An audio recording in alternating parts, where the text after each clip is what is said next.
मोदी सरकार के दूसरे कार्यकाल का आज 1 साल पूरा हो गया है। पीएम मोदी ने इस मौके पर देश के नाम एक ऑडियो संदेश जारी किया, जिसमें उन्होंने कहा कि कोरोना से जीतने के लिए सामूहिक प्रयास करने होंगे और कोई भी आपदा या विपत्ति नहीं, बल्कि 130 करोड़ भारतीय ही अपना वर्तमान और भविष्य तय करेंगे। पीएम मोदी ने कहा कि अभी चुनौतियां खत्म नहीं हुई हैं और इसके खिलाफ मिलकर ही लड़ना होगा। देश के सामने चुनौतियां अनेक हैं, समस्याएं अनेक हैं। मैं दिन रात प्रयास कर रहा हूं। मुझ में कमी हो सकती है, लेकिन देश में कोई कमी नहीं है और इसलिए मेरा विश्वास स्वयं से ज्यादा आप पर है, आपकी शक्ति, आपके सामर्थ्य पर है। मेरे संकल्प की ऊर्जा आप ही हैं। आपका समर्थन, आपका आशीर्वाद, आपका स्नेह ही है। वैश्विक महामारी के कारण यह संकट की घड़ी तो है ही, लेकिन हम देशवासियों के लिए यह संकल्प की घड़ी भी है। हमें यह हमेशा याद रखना है कि 130 करोड़ भारतीयों का वर्तमान और भविष्य कोई आपदा या कोई विपत्ति तय नहीं कर सकती। हम अपना वर्तमान भी खुद तय करेंगे और अपना भविष्य भी। हम आगे बढ़ेंगे, हम प्रगति पथ पर दौड़ेंगे, हम विजयी होंगे। उधर जिस तरीके से हम देख रहे हैं, प्रधानमंत्री नरेंद्र मोदी दरअसल अब ये कहते हुए नजर आ रहे हैं कि इस युद्ध में, इस लड़ाई में हम सबको साथ देना है। हमारे साथ कुछ खास मेहमान इस वक्त जुड़ रहे हैं। मनोज यादव हमारे साथ बीजेपी से इस वक्त होंगे, अंशुल अविरजित कांग्रेस से हमारे साथ हैं, अफजल अब्बास जेडीयू से हमारे साथ होंगे। उनका रुख करें उससे पहले कोरोना के खिलाफ अब तक की जंग में देशवासियों की भूमिका की पीएम मोदी ने भी तारीफ की, साथ ही कहा कि अभी चुनौती खत्म नहीं हुई है। देशवासियों की आशाओं आकांक्षाओं की पूर्ति करते हुए हम तेज गति से आगे बढ़ ही रहे थे कि कोरोना वैश्विक महामारी ने भारत को भी घेर लिया। एक और जहां अत्याधुनिक स्वास्थ्य सेवाओं और विशाल अर्थव्यवस्था वाली विश्व की बड़ी बड़ी महाशक्तियां हैं, वहीं दूसरी ओर इतनी बड़ी आबादी और अनेक चुनौतियों से घिरा हमारा भारत है। कई लोगों ने आशंका जताई थी कि जब कोरोना भारत पर हमला करेगा तो भारत पूरी दुनिया के लिए संकट बन जाएगा, लेकिन आज सभी देशवासियों ने भारत को देखने का नजरिया बदलकर रख दिया है। आपने ये सिद्ध करके दिखाया है कि विश्व के सामर्थ्यवान और संपन्न देशों की तुलना में भी भारतवासियों का सामूहिक सामर्थ्य और क्षमता अभूतपूर्व है। ताली थाली बजाने और दिया जलाने से लेकर भारत की सेनाओं द्वारा कोरोना वॉरियर्स का सम्मान हो, जनता कर्फ्यू या देशव्यापी लॉकडाउन के दौरान नियमों का निष्ठा से पालन हो, हर अवसर पर आपने ये दिखाया है कि एक भारत ही श्रेष्ठ भारत की गारंटी है। पीएम मोदी ने अपने संदेश में आत्मनिर्भर भारत को मौजूदा समय की जरूरत बताया है।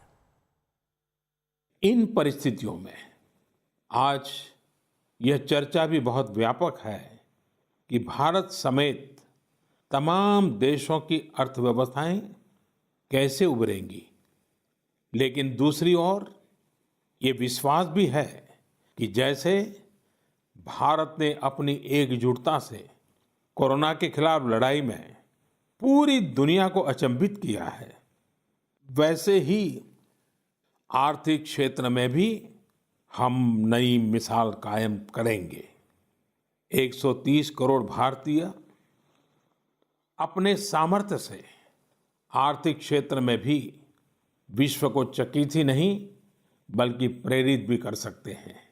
आज समय की मांग है कि हमें अपने पैरों पर खड़ा होना ही होगा, अपने बलबूते पर चलना ही होगा और इसके लिए एक ही मार्ग है, आत्मनिर्भर भारत। अभी हाल में आत्मनिर्भर भारत अभियान के लिए दिया गया 20 लाख करोड़ रुपए का पैकेज इसी दिशा में उठाया गया एक बड़ा कदम है। यह अभियान हर एक देशवासी के लिए, हमारे किसान, हमारे श्रमिक, हमारे लघु उद्यमी, हमारे स्टार्टअप से जुड़े नौजवान, सभी के लिए नए अवसरों का दौर लेकर आएगा। भारतीयों के पसीने से, परिश्रम से और उनकी प्रतिभा से बने लोकल उत्पादों के दम पर भारत आयात पर अपनी निर्भरता कम करेगा और आत्मनिर्भरता की ओर आगे बढ़ेगा। पीएम मोदी ने प्रवासी मजदूरों को होने वाली परेशानी का भी जिक्र किया और कहा कि लोग सामूहिक संकल्प से कोरोना से जीत जाएंगे। निश्चित तौर पर इतने बड़े संकट में कोई ये दावा नहीं कर सकता कि किसी को कोई तकलीफ और असुविधा न हुई हो। हमारे श्रमिक साथी, प्रवासी मजदूर भाई बहन, छोटे छोटे उद्योगों में काम करने वाले कारीगर, पटरी पर सामान बेचने वाले, रेहड़ी ठेला लगाने वाले, हमारे दुकानदार भाई बहन, लघु उद्यमी, ऐसे साथियों ने असीमित कष्ट सहा है। इनकी परेशानियां दूर करने के लिए सभी मिलकर प्रयास कर रहे हैं, लेकिन हमें ये भी ध्यान रखना है कि जीवन में हो रही असुविधा जीवन पर आफत में न बदल जाए। इसके लिए प्रत्येक भारतीय के लिए प्रत्येक दिशा निर्देश का पालन करना बहुत आवश्यक है। जैसे अभी तक हमने धैर्य और जीवटता को बनाए रखा है, वैसे ही उसे आगे भी बनाए रखना है। एक बड़ा कारण है कि भारत आज अन्य देशों की तुलना में ज्यादा संभली हुई स्थिति में है। ये लड़ाई लंबी है, लेकिन हम विजय पथ पर चल पड़े हैं और विजयी होना हम सबका सामूहिक संकल्प है। पीएम मोदी ने अपने संदेश में परिवर्तन के लिए वोट करने के लिए लोगों की तारीफ की और गरीबों को दी जाने वाली सुविधाओं का जिक्र भी किया। वर्ष 2014 में आपने, देश की जनता ने देश में एक बड़े परिवर्तन के लिए वोट किया था। देश की नीति और रीति बदलने के लिए वोट किया था। उन 5 वर्षों में देश ने व्यवस्थाओं को जड़ता और भ्रष्टाचार के दलदल से बाहर निकलते हुए देखा है। उन 5 वर्षों में देश ने अंत्योदय की भावना के साथ गरीबों का जीवन आसान बनाने के लिए गवर्नेंस को परिवर्तित होते देखा है। उस कार्यकाल में जहां विश्व में भारत की आन बान शान बढ़ी, वहीं हमारे गरीबों के बैंक खाते खोलकर, उन्हें मुफ्त गैस कनेक्शन देकर, मुफ्त बिजली कनेक्शन देकर, शौचालय बनवाकर, घर बनवाकर गरीब की गरिमा भी बढ़ाई। उस कार्यकाल में जहां सर्जिकल स्ट्राइक हुई, एयर स्ट्राइक हुई, वहीं हमने 1 rank 1 pension, 1 nation 1 tax, GST, किसानों की एमएसपी की बरसों पुरानी मांगों को भी पूरा करने का काम किया। वह कार्यकाल देश की अनेकों आवश्यकताओं की पूर्ति के लिए समर्पित रहा। आदिवासी बच्चों की शिक्षा को ध्यान में रखते हुए देश में 450 से ज्यादा नए एकलव्य मॉडल रेसिडेंशियल स्कूलों के निर्माण का अभियान शुरू किया गया है। सामान्य जन के हित से जुड़े बेहतर कानून बने, इसके लिए भी बीते वर्ष में तेज गति से कार्य हुआ है। हमारी संसद ने अपने कामकाज से दशकों पुराना रिकॉर्ड तोड़ दिया है। इसी का परिणाम है कि चाहे कंज्यूमर प्रोटेक्शन एक्ट हो, चिट फंड कानून में संशोधन हो, दिव्यांगों, महिलाओं और बच्चों को अधिक सुरक्षा देने वाले कानून हो, ये सब तेजी से बन पाए हैं। सरकार की नीतियां और निर्णयों की वजह से शहरों और गांवों के बीच जो खाई है वो कम हो रही है। पहली बार ऐसा हुआ है जब गांव में इंटरनेट का इस्तेमाल करने वालों की संख्या शहर में इंटरनेट इस्तेमाल करने वालों से 10% ज्यादा हो गई है। देश हित में किए गए इस तरह के ऐतिहासिक कार्यों और निर्णयों की सूची बहुत लंबी है। इस पत्र में सभी को विस्तार से बता पाना संभव नहीं, लेकिन मैं इतना अवश्य कहूंगा कि 1 साल के कार्यकाल के प्रत्येक दिन 24 घंटे पूरी सजगता से काम हुआ है, संवेदनशीलता से काम हुआ है, निर्णय लिए गए हैं। पीएम ने अपने संदेश में जम्मू कश्मीर से आर्टिकल 370 को हटाने का जिक्र किया। उन्होंने ट्रिपल तलाक और राम मंदिर निर्माण को भी उपलब्धि बताया। बीते 1 वर्ष में कुछ महत्वपूर्ण निर्णय ज्यादा चर्चा में रहे और इस वजह से इन उपलब्धियों का स्मृति में रहना भी स्वाभाविक है। राष्ट्रीय एकता अखंडता के लिए आर्टिकल 370 की बात हो, सदियों पुराने संघर्ष के सुखद परिणाम राम मंदिर निर्माण की बात हो, आधुनिक समाज व्यवस्था में रुकावट बना ट्रिपल तलाक हो या फिर भारत की करुणा का प्रतीक नागरिकता संशोधन कानून हो, ये सारी उपलब्धियां आप सभी को स्मरण है। एक के बाद एक हुए इन ऐतिहासिक निर्णयों के बीच अनेक फैसले, अनेक बदलाव ऐसे भी हैं जिन्होंने भारत की विकास यात्रा को नई गति दी है, नए लक्ष्य दिए हैं, लोगों की अपेक्षाओं को पूरा किया है। चीफ ऑफ डिफेंस स्टाफ के पद के गठन ने जहां सेनाओं में समन्वय को बढ़ाया है, वहीं मिशन गगनयान के लिए भी भारत ने अपनी तैयारियां तेज कर दी हैं। दूसरे कार्यकाल का 1 साल पूरा होने पर पीएम मोदी ने कहा कि हर मुश्किल की घड़ी में सरकार देश के किसानों के साथ खड़ी रही है और इसके अलावा छोटे दुकानदारों, व्यापारियों की मदद के लिए सरकार हमेशा ही आगे रही है। अब पीएम किसान सम्मान निधि के दायरे में देश का प्रत्येक किसान आ चुका है। बीते 1 वर्ष में इस योजना के तहत करीब 10 करोड़ किसानों के खातों में 72,000 करोड़ रुपए से अधिक राशि जमा कराई गई है। देश के 15 करोड़ से अधिक ग्रामीण घरों में पीने का शुद्ध पानी पाइप से मिले, इसके लिए जल जीवन मिशन शुरू किया गया है। हमारे 50 करोड़ से अधिक के पशुधन के बेहतर स्वास्थ्य के लिए मुफ्त टीकाकरण का बहुत बड़ा अभियान भी चलाया जा रहा है।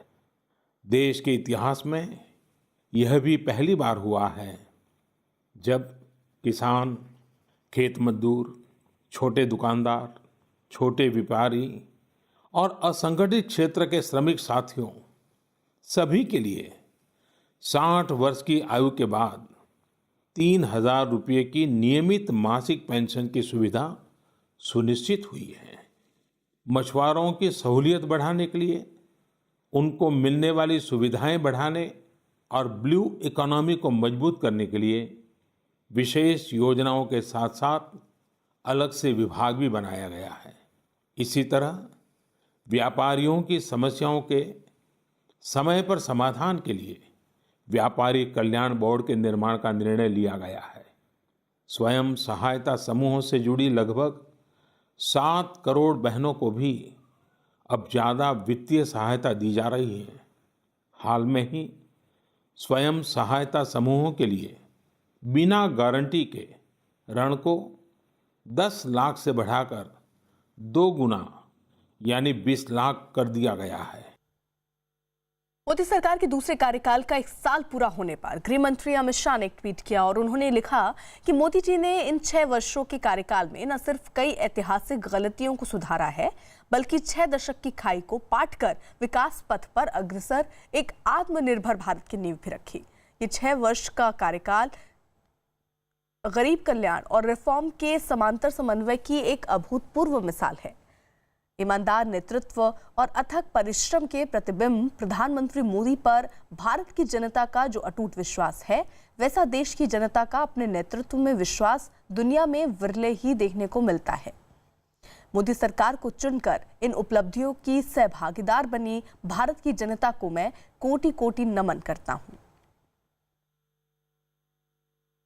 उधर यूपी के सीएम योगी आदित्यनाथ ने भी पीएम मोदी के संदेश की तारीफ करते हुए कहा कि ये साल देश की ऐतिहासिक उपलब्धियों के लिए जाना जाएगा। पहले 5 वर्ष का कार्यकाल भारत को दुनिया की एक आर्थिक महाशक्ति के रूप में स्थापित करने की आधारशिला के रूप में जाना जाएगा,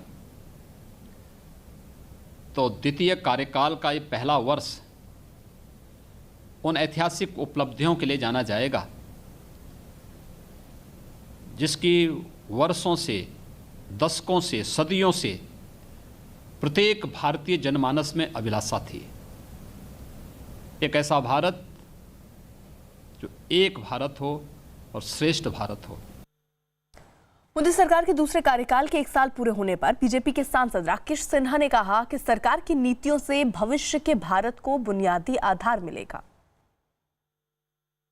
1 वर्ष में सामाजिक आर्थिक प्रगति का सूचकांक जिस स्तर से बढ़ा है, उसने न सिर्फ वर्तमान को बल्कि आने वाली पीढ़ियों को, भविष्य के भारत को एक बुनियादी आधार दिया। इन सभी क्षेत्रों में भारत ने एक ऐसी छलांग लगाई है जो इस 1 वर्ष को पूर्णता देता है। उधर बीजेपी अध्यक्ष जेपी नड्डा ने मोदी सरकार के दूसरे कार्यकाल का 1 साल पूरा होने पर बधाई दी। उन्होंने ट्वीट किया कि प्रधानमंत्री नरेंद्र मोदी के नेतृत्व में देश के सर्वांगीण विकास के लिए समर्पित सरकार के दूसरे कार्यकाल का सफल 1 साल पूरा होने पर मैं प्रधानमंत्री जी और सरकार के सभी सदस्यों को हृदय से बधाई देता हूं। मोदी जी की सरकार का ये साल अनेक उपलब्धियों से भरा है। मोदी जी की सरकार के दूसरे कार्यकाल का ये पहला साल कड़े और बड़े फैसलों और चुनौतियों को अवसरों में बदलने के लिए जाना जाएगा। इस 1 साल में नरेंद्र मोदी जी ने उन फैसलों को धरातल पर उतारा जो दशकों से प्रतीक्षारत थे। इन फैसलों ने देश की तस्वीर बदल दी।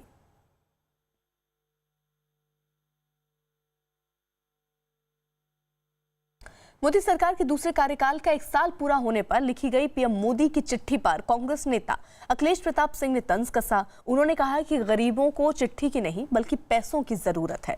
अखिलेश प्रताप सिंह ने कहा कि पीएम को गरीबों और विपक्ष की आवाज सुननी चाहिए। आज समूचा देश कोरोना की महामारी से त्रस्त है। करोड़ों लोगों की नौकरियां जा चुकी हैं, लाखों लोग बीमार हो चुके हैं, लाखों लाख उद्योग धंधे बंद हो चुके हैं। लेकिन मोदी जी आज अपने 1 साल के कार्यकाल पे पत्र लिख रहे हैं। आदरणीय मोदी जी, आज पत्र की नहीं पैसे की आवश्यकता है।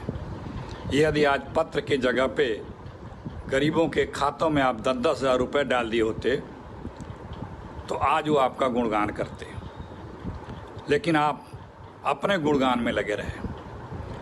आप अपना गुणगान तो कभी भी कर सकते हैं। लोगों की आवाज़ सुनिए, गरीबों की आवाज़ सुनिए, विपक्ष की आवाज़ सुनिए। पत्र नहीं, लोगों के खातों में पैसे डालिए आदरणीय मोदी जी। दूसरी तरफ मध्य प्रदेश के मुख्यमंत्री शिवराज सिंह चौहान ने कहा कि मोदी केवल एक नाम ही नहीं बल्कि मोदी नाम में एक मंत्र छिपा है। शिवराज चौहान ने मोदी के MODI का पूरा मतलब भी समझाया है। मोदी केवल एक नाम नहीं है,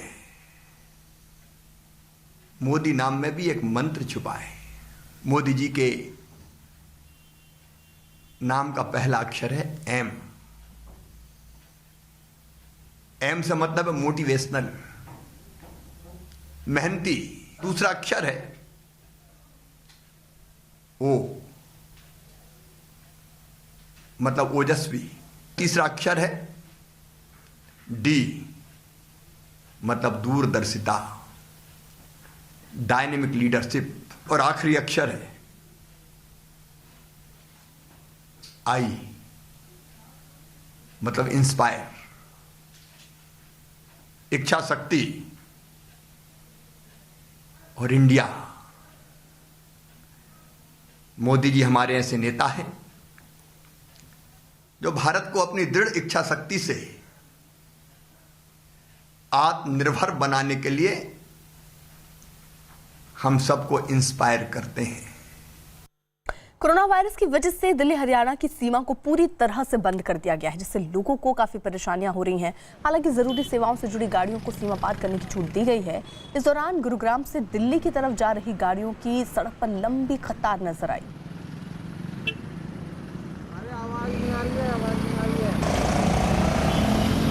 तो ये गुरुग्राम दिल्ली हरियाणा सीमा दरअसल जो है वो देखिए सील कर दिया गया है, और यहाँ जो लोग पहुँच रहे हैं उन्हें खासी दिक्कतों का सामना करना पड़ रहा है, क्योंकि कई घंटों तक ऐसे ही ये लोग फंसे हुए हैं। ऐसे में जो लोगों के पास पास है वो भी पीछे इंतजार करते हुए कतार में नजर आए।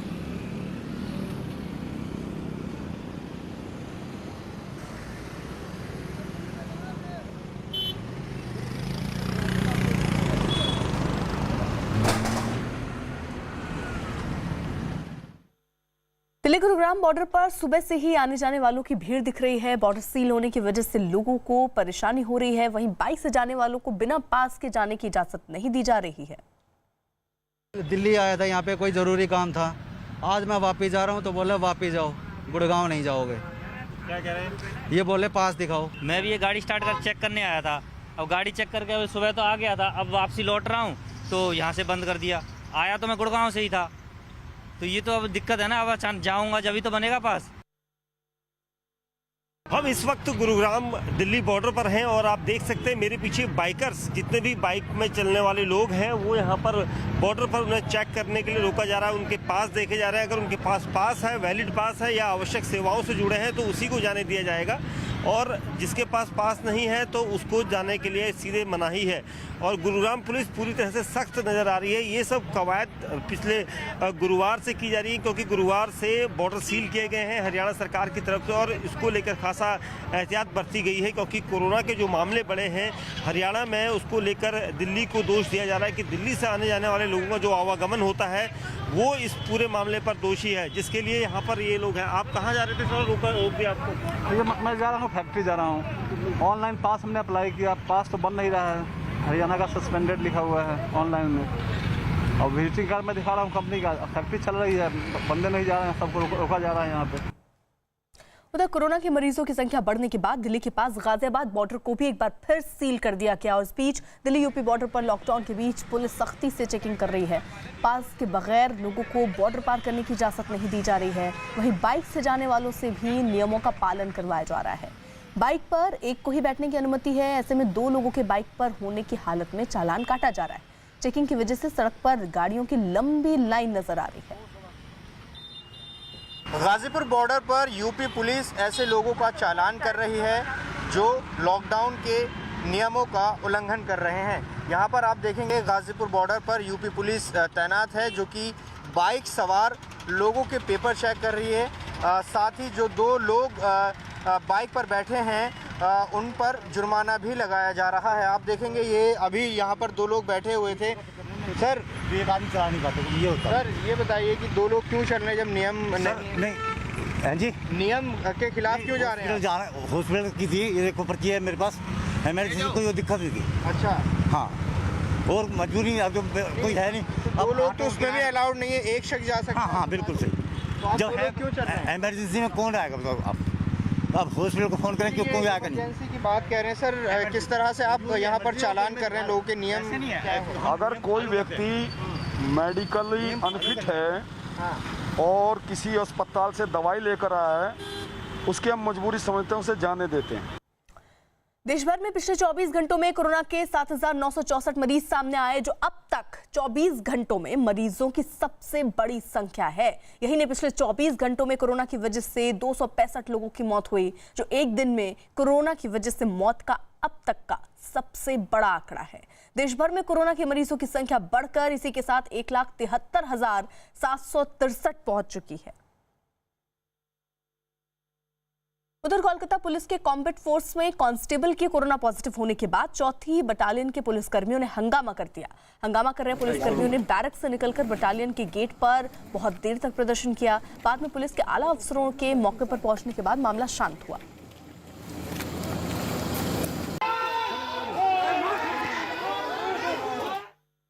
उधर बिहार के मोकामा जिले के घोसवरी इलाके में डबल मर्डर की खबर सामने आई। दोहरे हत्या की ये वारदात देर रात की है, जिसके बारे में गांव वालों को सुबह पता चला। बताया जा रहा है कि रामनगर मुसहरी निवासी देवव्रत मांझी और सोल्जर मांझी को देर रात लाठी डंडे से पीट कर उनकी हत्या कर दी गई। हत्या की इस घटना के बाद पूरे इलाके के लोग गुस्से में हैं। इस वारदात की वजह का अभी तक पता नहीं चल पाया। पुलिस मौके पर है, जांच शुरू हो गई।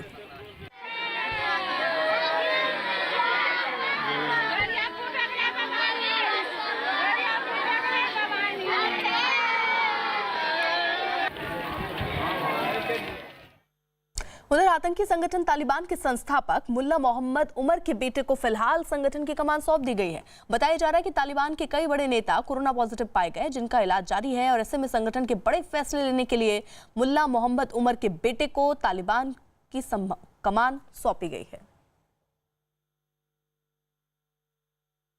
अमेरिकी राष्ट्रपति डोनाल्ड ट्रंप ने जहां विश्व स्वास्थ्य संगठन पर चीन के कब्जे का आरोप लगाते हुए उससे नाता तोड़ दिया, वहीं चीन पर भी कई प्रतिबंध लगाए। ट्रंप ने आरोप लगाया कि WHO पूरी तरह से चीन के नियंत्रण में है और वो बदलाव की प्रक्रिया शुरू करने में नाकाम रहा। यही नहीं, ट्रंप ने चीन के खिलाफ नए प्रतिबंधों का ऐलान भी किया।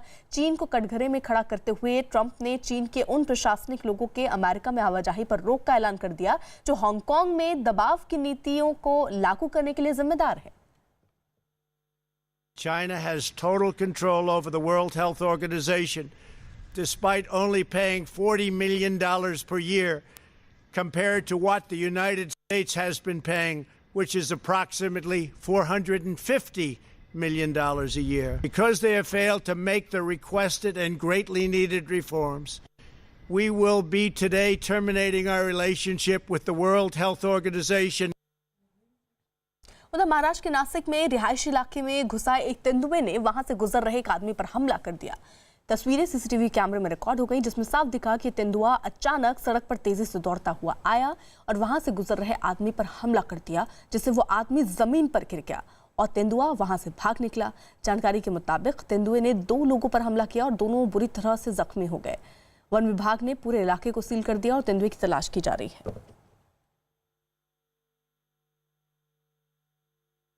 हम सर्च कर रहे हैं सब, और सर्च करते करते रात में तो SSK में भी SSK से आया था। उसके बाद में अपना सुयस हॉस्पिटल है, उसके सिक्योरिटी गार्ड ने देखा था और वो सिक्योरिटी गार्ड उसका जी बचा के भाग गया। फिर बाद में 5:30 बजे कंट्रोल रूम का फ़ोन आया कि राज शार्ती की तरफ 2 लोगों को उसने अटैक किया, 2 लोगों को। फिर उसके बाद थोड़े बड़ा है, उन लोगों ने बताया कि हमारे तरफ तो बिबटे के निशान है, तो हम हमारी पूरी टीम हम गए वहाँ पे और उसके बाद वो उसके पूरे निशान वो आर्मी के जंगल की तरफ गए हैं।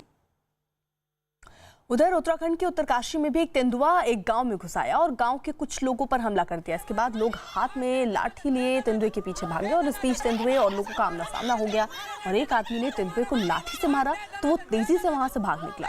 तेंदुए के लोगों पर हमला करने से इलाके में दहशत फैल गई।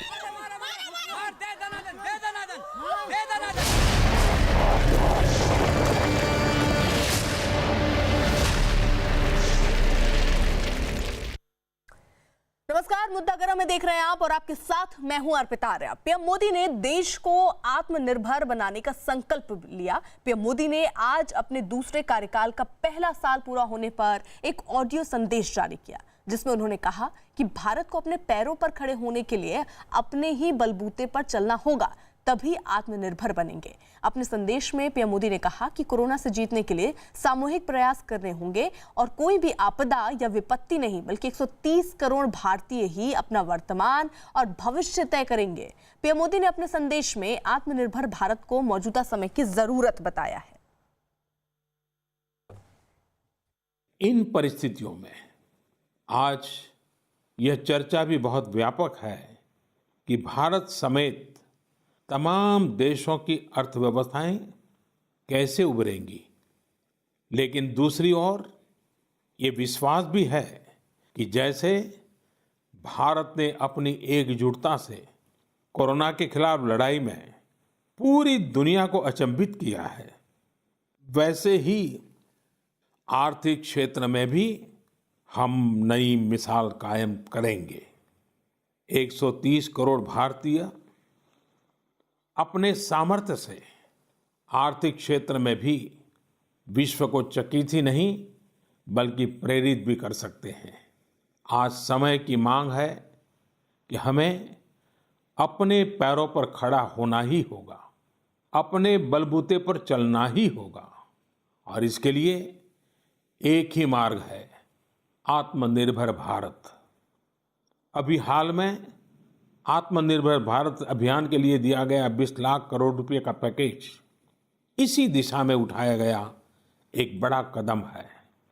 यह अभियान हर एक देशवासी के लिए, हमारे किसान, हमारे श्रमिक, हमारे लघु उद्यमी, हमारे स्टार्टअप से जुड़े नौजवान, सभी के लिए नए अवसरों का दौर लेकर आएगा।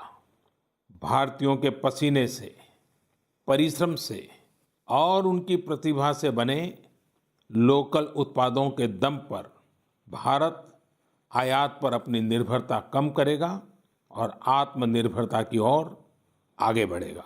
देश के सामने चुनौतियां अनेक हैं, समस्याएं अनेक हैं। मैं दिन रात प्रयास कर रहा हूं।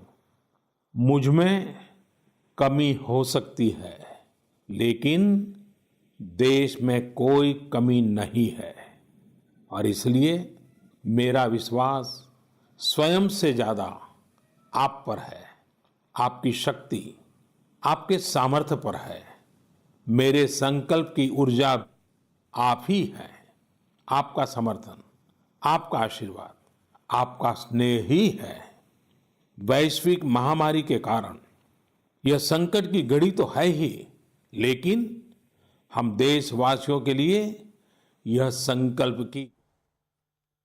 और आज जेपी नड्डा जो हैं वो एक प्रेस कॉन्फ्रेंस भी कर रहे हैं, जिसमें अभी तक यानी सरकार की क्या उपलब्धि रही उसको दरअसल बताने की यहाँ पर कोशिश है, क्योंकि ऐसे ही प्रेस कॉन्फ्रेंस की बात थी। और बहुत ज़रूरी है ये कहना प्रधानमंत्री नरेंद्र मोदी का इस वक्त पर कि इस समय सरकार क्या ऐसे प्रयत्न कर रही है जो कोरोना से लड़ने में सार्थक है, और ऐसे क्या प्रयत्न देशवासियों को करने हैं जिससे स्थिति और बेहतर हो, अपना भविष्य और बेहतर हो। इसके लिए तमाम कोशिशें भी प्रधानमंत्री नरेंद्र मोदी ये कह रहे हैं कि उनकी सरकार की तरफ से किया गया है। उन्होंने एक ऑडियो संदेश जारी किया, क्योंकि आज मोदी सरकार के दूसरे साल का कार्यकाल जो है वो पूरा हुआ है, और उसी के मौके पर बीजेपी अध्यक्ष जेपी नड्डा एक प्रेस कॉन्फ्रेंस कर रहे हैं। मैं चाहता तो ये था कि आपके साथ पार्टी कार्यालय में मिलकर के प्रेस कॉन्फ्रेंस करता और एक साल के किए गए कार्यों के बारे में चर्चा करता, लेकिन हम सबको मालूम है कि हम सब लोग कोरोना वायरस के साए में अपने दैनंदिन कार्य को चला रहे हैं, और डिजिटल वर्ल्ड का सहारा लेते हुए, डिजिटल टूल्स का सहारा लेते हुए इस वर्चुअल प्रेस कॉन्फ्रेंस में हम सब लोग शामिल हुए हैं। एक बार पुनः आप सबका इस प्रेस कॉन्फ्रेंस में आने पर स्वागत करता हूं मैं। और प्रधानमंत्री मोदी जी के दूसरे कार्यकाल प्रथम वर्ष पूर्ण होने पर उनको अपनी ओर से और करोड़ों करोड़ हमारे भारतीय जनता पार्टी के कार्यकर्ताओं की ओर से उनको हार्दिक बधाई देता हूं और शुभकामनाएं भी देता हूं पार्टी के अध्यक्ष की दृष्टि से कि वह पूरी ताकत के साथ, जैसा उन्होंने पिछले 6 वर्षों में देश की सेवा प्रधानमंत्री के रूप में की है, उसी ताकत के साथ, पूरी शक्ति के साथ ईश्वर उनको शक्ति दे, ताकि वो अच्छे से और पूरी ताकत के साथ देश की सेवा में जुटे रहें। तो पीएम मोदी इसी ताकत के साथ आगे बढ़े, प्रधानमंत्री नरेंद्र मोदी का ही कहना। और पीएम ने देश को ठीक तरह से संभाला है। जेपी नड्डा जब ये प्रेस कॉन्फ्रेंस कर रहे हैं तो ये तमाम बातें जो उन्होंने कही हैं कि 70 साल की कमी जो है वो 6 साल में पूरी करने की कोशिश की गई है। कोरोना की वजह से वर्चुअल कार्यक्रम रखे जा रहे हैं, क्योंकि सामूहिक कार्यक्रम इस वक्त नहीं हो सकते हैं कोरोना को देखते हुए, और इसीलिए वर्चुअल कार्यक्रम।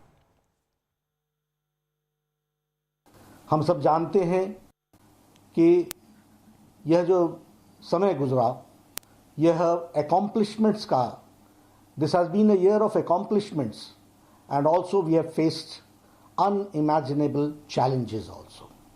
और प्रधानमंत्री जी ने बखूबी सारी चीज़ों को फ्रंट से लीड करके देश को एक दृष्टि दी और देश की सेवा में कोरोना के वायरस के साये को भी ठीक तरीके से संभालने का काम किया है। ये सब हम लोग जानते हैं। हम यह भी जानते हैं कि मोदी जी के नेतृत्व में 6 साल में भारत स्वावलंबी हुआ, आत्मनिर्भर भारत, और आत्मसम्मान के साथ भारत की छवि दुनिया में बनी है। यह मोदी जी के नेतृत्व के कारण हुआ है।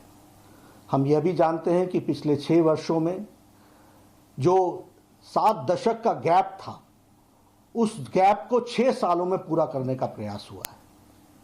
पहले अगर हम देखें और हम इस बात को समझें कि पहले कार्यकाल में मोदी जी ने जहां इंफ्रास्ट्रक्चर पर काम किया और इंफ्रास्ट्रक्चर के साथ साथ लॉन्ग अवेटेड रिफॉर्म्स किए, वही तीव्र गति से दूसरे कार्यकाल में प्रथम वर्ष में तीव्र गति से बोल्ड डिसीशंस भारत की एकता और अखंडता के लिए, और उसी तरीके से सोशल जस्टिस, उसी तरीके से इकोनॉमिक जस्टिस, और उसी तरीके से हार्ड डिसीशंस लेते हुए देश के आम व्यक्ति को, गरीब व्यक्ति को लाभ पहुंच सके, इसके प्रयोजन, इसके आयोजन प्रधानमंत्री मोदी जी ने 1 साल में किए हैं। This government has been responsive, this government has been receptive and this government has the capacity to take decisions. ये सब हम लोगों ने देखा है। आज हम जब 1 साल पूरा कर रहे हैं तो हम ही नहीं, सारा विश्व कोरोना के साए में जी रहा है। और यह स्थिति कोरोना की दृष्टि से देखी जाए तो हम ये कह सकते हैं कि अन्य देशों के मुकाबले भारत ने मोदी जी के नेतृत्व में कोरोना की लड़ाई एक इस तरीके से लड़ी जिसमें भारत की स्थिति संभली हुई रही और बहुत हद तक उसको संभाल के रखा गया है। प्रधानमंत्री मोदी जी ने कोरोना की लड़ाई में जन भागीदारी, जन सहयोग, सबको साथ लेकर के चलना और उसके साथ साथ टाइमली एंड बोल्ड डिसीशंस लेना, ये मोदी जी की खासियत रही है। और इस कारण से हम ये भी देखते हैं कि जहां बड़े महाशक्तिशाली देश जो समस्याओं से घिर गए और वह भी अपने आप को कोरोना के सामने असहाय मानते हैं, वहां भारत देश ने कोरोना की लड़ाई इस प्रकार से लड़ी और इस तरीके से उस काम को संभाला। वह दूरदृष्टि थी प्रधानमंत्री जी की, जिसने समय पर लॉकडाउन किया और लॉकडाउन के कारण आज भारत की स्थिति संभली हुई परिस्थिति में हम सबको देखने को मिलती है। तो यह भी हम लोगों ने देखा है। अगर इसके साथ साथ हम कहें तो एक समय था जब लॉकडाउन किया गया तो उस समय कोरोना की टेस्टिंग फैसिलिटी सिर्फ 10,000 थी पर डे। आज 1,60,000 टेस्टिंग फैसिलिटी हो गई है। उसी तरीके से उस समय हमारे पास पीपीई किट्स की कमी थी, लेकिन आज लगभग 600 उद्यमी हमारे देश के लगभग 4,50,000 PPE kits, personal protection equipment kits, उसके जो किट्स हैं वो आज 4,50,000 प्रतिदिन बन रहे हैं। यह परिस्थिति आकर के खड़ी हुई है। उसी तरीके से वेंटिलेटर्स, 60,000 वेंटिलेटर्स का प्रावधान किया गया है, जिसमें से 58,000 वेंटिलेटर्स भारत में ही बन रहे हैं। यह है आत्मनिर्भर भारत की पहचान जिसको उन्होंने बनाया है। और इसमें से 50,000 वेंटिलेटर्स पीएम केयर फंड के फंड से खरीदे जा रहे हैं। इसको भी हमको ध्यान में रखना चाहिए। इसलिए अगर हम कहें तो आज 2 लाख हमारे पास बेड कैपेसिटी हो गई और इसी के साथ साथ हमारी आईसीयू कैपेसिटी बढ़ गई। तो हमने कोशिश की है कि स्वास्थ्य के ढांचे को, जहां शक्तिशाली देश स्वास्थ्य के मामले में उनके सिस्टम्स चरमरा गए, कोलैप्स कर गए, वहां भारत ने अपने आप को संभाल करके चलाने का प्रयास किया और मोदी जी के नेतृत्व में आत्मनिर्भर भारत की ओर हम आगे बढ़े। हमारे देश के उद्यमियों ने भी इसमें साथ दिया और इसके कारण आज हम इस लड़ाई को लड़ने के लिए तैयार भी हुए हैं और स्वदेशी और स्वावलंबन के मंत्र को लेकर के हम आगे बढ़ रहे हैं। उसी तरीके से अगर देखा जाए, वी आर द कंट्री जिसने आर्थिक दृष्टि से भी लोगों की चिंता की गई। वर्ल्ड हेल्थ ऑर्गेनाइजेशन ने इसको सराहा। उन्होंने कहा health is not the only factor which has to be taken into care. India has taken a lead and India has shown that economic aspect is also to be taken into consideration and for that Modi ji has taken a lead. यह बात भी उन्होंने कही। 1,70,000 करोड़ रुपए का package उस समय दिया गया। उसके माध्यम से हम लगभग 80 करोड़ लोगों को उनके राशन की व्यवस्था की गई। 20 करोड़ बहनों को उस हमारे जनधन के खाते में, उनके जनधन के खाते में 500 रुपए पूरे 3 महीने के लिए डालने का हर महीने के लिए प्रयास किया गया। उसी तरीके से हमारे दिव्यांग भाई, हमारे बुजुर्ग, उनके भी खातों में 1,000 रुपये देने का प्रयास हुआ। उसी तरीके से मनरेगा में जिसकी दिहाड़ी 182 रुपये थी, उसको बढ़ा करके 202 रुपये कर दी गई और लगभग मनरेगा का आवंटन 1 लाख करोड़ रुपए, रिकॉर्ड आवंटन प्रधानमंत्री जी ने किया है, यह भी हम कह सकते हैं। उसी तरीके से 20 लाख करोड़ रुपए का एक होलिस्टिक पैकेज प्रधानमंत्री जी ने घोषणा की, जिसके बारे में हमारे निर्मला जी ने अगले 5 दिनों में, उसकी घोषणा के 5 दिनों बाद किस किस सेक्टर के लिए, किस किस सेगमेंट के लिए क्या क्या प्रयोजन किए गए, उसको आपको विस्तार से बताया है। This is a holistic package, जिस पैकेज के माध्यम से ये प्रयास हुआ है कि हर सेक्शन को कैसे आत्मनिर्भर बनाया जा सके, कैसे उनको खड़ा किया जा सके, कैसे उनको मुख्य धारा में शामिल किया जा सके, इस तरीके के, और साथ ही साथ उनको किस तरीके की रियायतें दी जा सके, इस बात को भी करने का प्रयास किया है। परसिक्यूटेड हैं, उनको यहाँ पर भारत में स्थान मिलना चाहिए, लेकिन ये काम नहीं हो पा रहा था। प्रधानमंत्री मोदी जी ने फैसला लिया और इस फैसले के कारण आज CAA सिटीजन्स अमेंडमेंट एक्ट लागू हुआ और उनको मुख्य धारा में शामिल होने का मौका मिला, उनको सिटीजनशिप राइट्स मिले, ये हम ध्यान में है। हमारी मुस्लिम बहनें, हमारी माताएं जो 3 तलाक के कारण बहुत तकलीफ में थी, दिक्कत में थी, उनकी चिंता प्रधानमंत्री जी ने की और जो ट्रिपल तलाक था उसको, ये जो एक कुरीति थी, उसको समाप्त करने का काम प्रधानमंत्री मोदी जी ने किया है।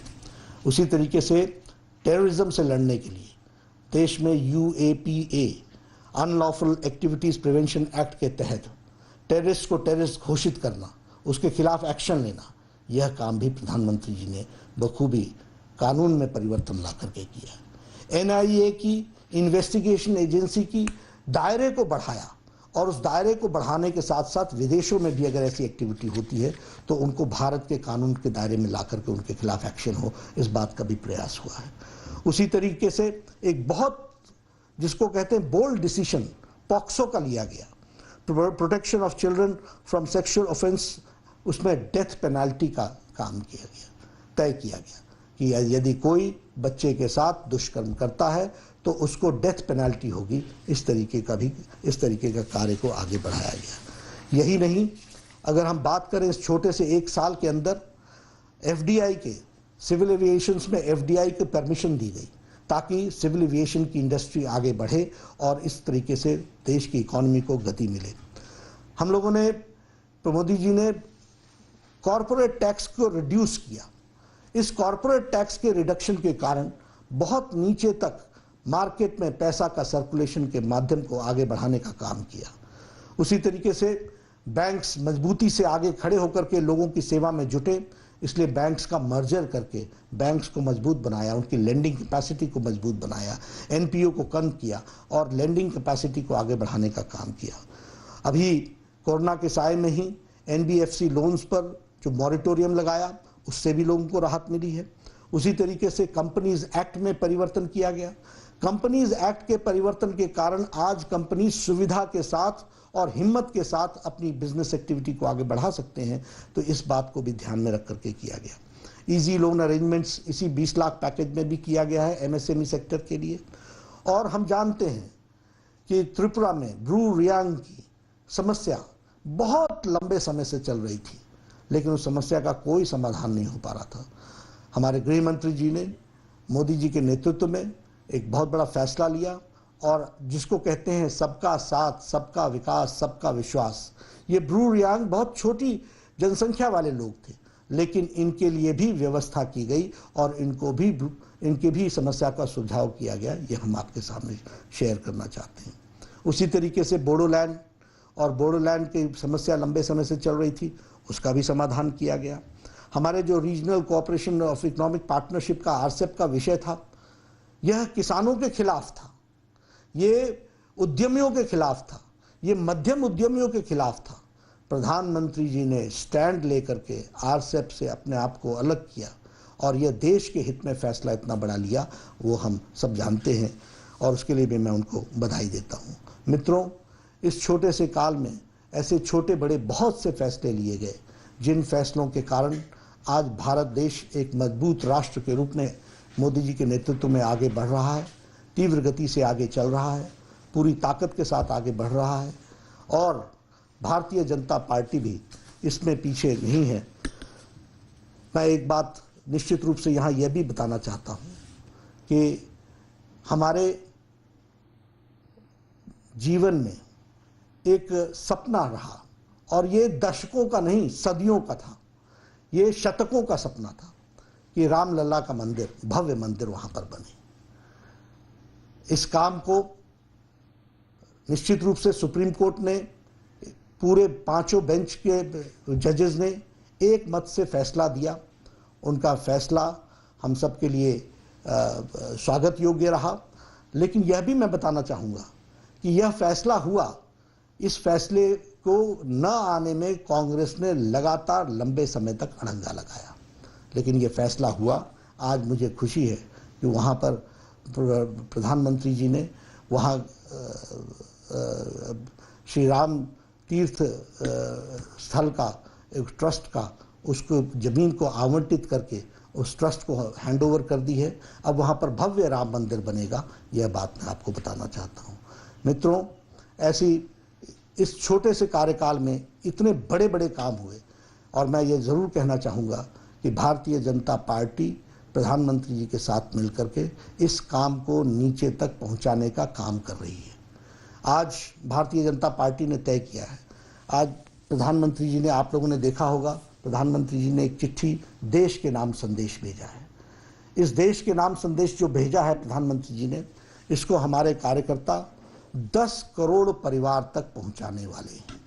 हम इसे 10 करोड़ परिवार तक ले जाएंगे और इसके साथ साथ लगभग 250 वर्चुअल प्रेस कॉन्फ्रेंसेज होंगी और इसके साथ साथ 2000 से ज़्यादा वर्चुअल मीटिंग्स होंगी, पब्लिक रैलीज होंगी। एक एक रैली में हजार कार्यकर्ता, हजार लोग जुड़ेंगे। उधर पीएम मोदी ने प्रवासी मजदूरों को होने वाली परेशानी का भी जिक्र किया और कहा कि लोग सामूहिक संकल्प से कोरोना से जीत जाएंगे।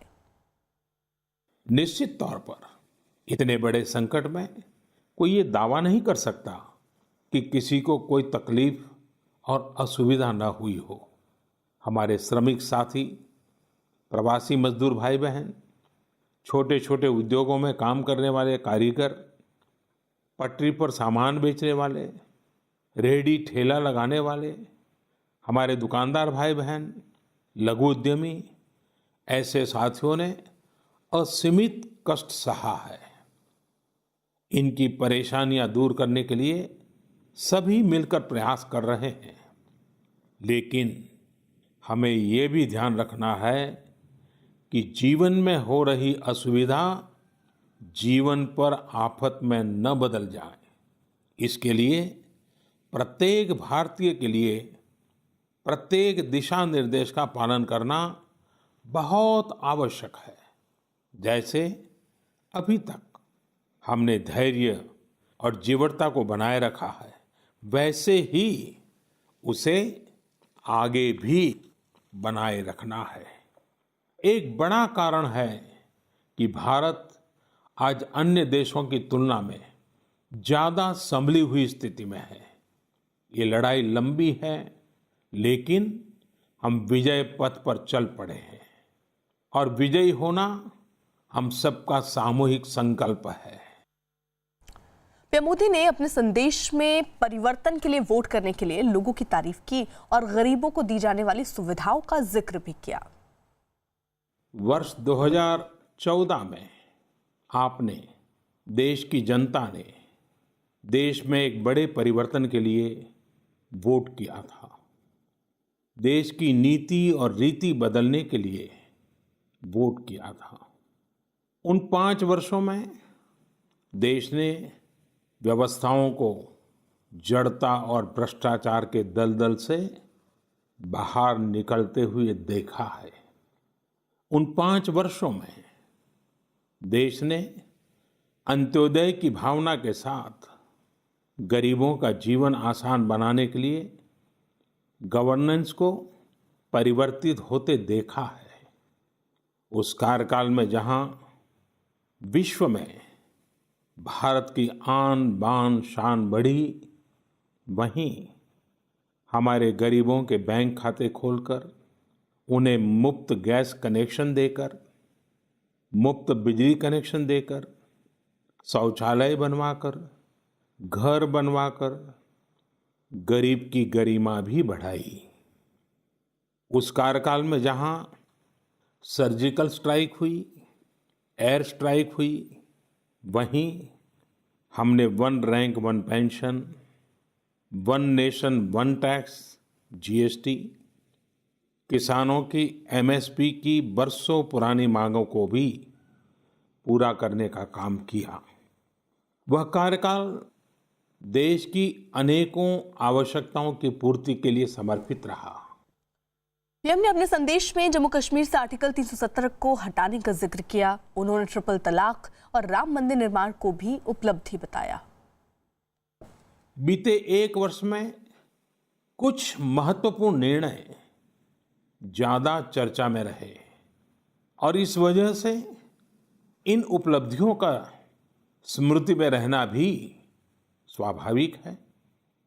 राष्ट्रीय एकता अखंडता के लिए आर्टिकल 370 की बात हो, सदियों पुराने संघर्ष के सुखद परिणाम राम मंदिर निर्माण की बात हो, आधुनिक समाज व्यवस्था में रुकावट बना ट्रिपल तलाक हो, या फिर भारत की करुणा का प्रतीक नागरिकता संशोधन कानून हो, ये सारी उपलब्धियां आप सभी को स्मरण है। एक के बाद एक हुए इन ऐतिहासिक निर्णयों के बीच अनेक फैसले, अनेक बदलाव ऐसे भी हैं जिन्होंने भारत की विकास यात्रा को नई गति दी है, नए लक्ष्य दिए हैं, लोगों की अपेक्षाओं को पूरा किया है। चीफ ऑफ डिफेंस स्टाफ के पद के गठन ने जहां सेनाओं में समन्वय को बढ़ाया है, वहीं मिशन गगनयान के लिए भी भारत ने अपनी तैयारियां तेज कर दी हैं। तो कोरोना के खिलाफ अब तक की जंग में देशवासियों की भूमिका की पीएम मोदी ने भी तारीफ की। साथ ही कहा कि अभी चुनौती खत्म नहीं हुई है।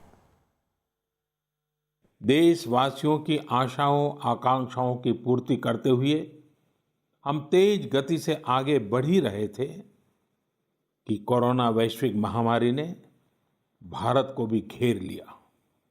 एक और जहां अत्याधुनिक स्वास्थ्य सेवाओं और विशाल अर्थव्यवस्था वाली विश्व की बड़ी बड़ी महाशक्तियां हैं, वहीं दूसरी ओर इतनी बड़ी आबादी और अनेक चुनौतियों से घिरा हमारा भारत है। कई लोगों ने आशंका जताई थी कि जब कोरोना भारत पर हमला करेगा तो भारत पूरी दुनिया के लिए संकट बन जाएगा। लेकिन आज सभी देशवासियों ने भारत को देखने का नजरिया बदलकर रख दिया है। आपने ये सिद्ध करके दिखाया है कि विश्व के सामर्थ्यवान और संपन्न देशों की तुलना में भी भारतवासियों का सामूहिक सामर्थ्य और क्षमता अभूतपूर्व है। ताली थाली बजाने और दिया जलाने से लेकर भारत की सेनाओं द्वारा कोरोना वॉरियर्स का सम्मान हो, जनता कर्फ्यू या देशव्यापी लॉकडाउन के दौरान नियमों का निष्ठा से पालन हो, हर अवसर पर आपने ये दिखाया है कि एक भारत ही श्रेष्ठ भारत की गारंटी है।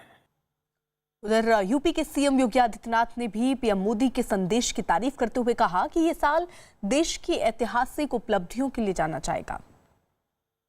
पहले 5 वर्ष का कार्यकाल भारत को दुनिया की एक आर्थिक महाशक्ति के रूप में स्थापित करने की आधारशिला के रूप में जाना जाएगा। तो द्वितीय कार्यकाल का ये पहला वर्ष उन ऐतिहासिक उपलब्धियों के लिए जाना जाएगा जिसकी वर्षों से, दशकों से, सदियों से प्रत्येक भारतीय जनमानस में अभिलाषा थी। एक ऐसा भारत जो एक भारत हो और श्रेष्ठ भारत